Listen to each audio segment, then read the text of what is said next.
चले लू कमर लचका के एहो धन बिजुली गिरा के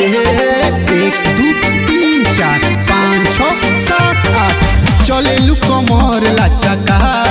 के एहो धन बिजुली गिरा के अपना देह के गर्मी से सबके जलई बुका हे चलो ना दालानी में दरिया तूफानी में पिए द जवानी रानी नीमू संगे पानी में नीमू संगे पानी में नीमू संगे पानी में पिए द जवानी रानी नीमू संगे पानी में पानी में पानी में।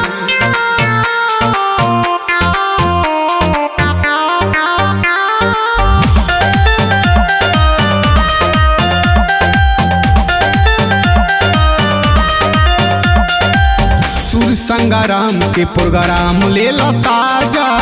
आवे धन सठी दे दतनी माजा दे दतनी माजा सारे गम पधनी सा सुर संग्राम के प्रोग्राम ले लो ताजा आवे धन सठी दे दतनी माजा मिल के अकेला में गाँव के मेला में केला पैबुका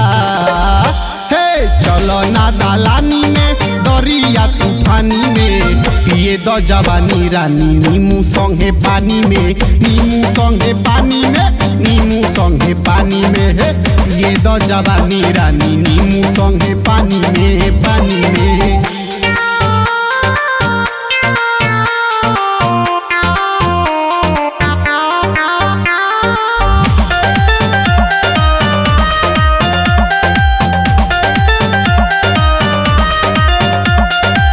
चढ़ली जवानी तोहर नइखे हो बस में मारे लूस की जाला जियरे में धस के जियरे में धस के हाँ जियरे में धस के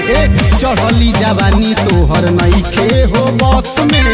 मारे लूस की जाला जियरे में धस के बेदलब डोज अरे आइब हम रोज काम सोच करई बुका हे चलो ना दालानी में दरिया तूफानी में पिए द जवानी रानी नीमू संगे पानी में नीमू संगे पानी में नीमू संगे पानी में पिए द जवानी रानी नीमू संगे पानी में पानी में।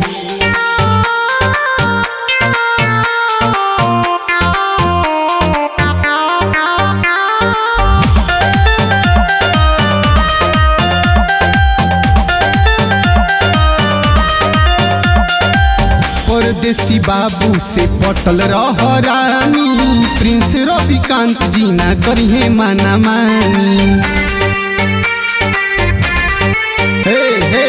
परदेसी बाबू से पटल रह रानी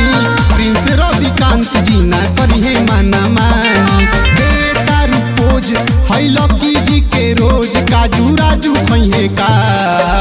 हे चलो ना दालानी में दरिया तूफानी में पिए द जवानी रानी नीमू संगे पानी में नीमू संगे पानी में नीमू संगे पानी में पिए द जवानी रानी नीमू संगे पानी में पानी में पानी में नीमू संगे पानी में।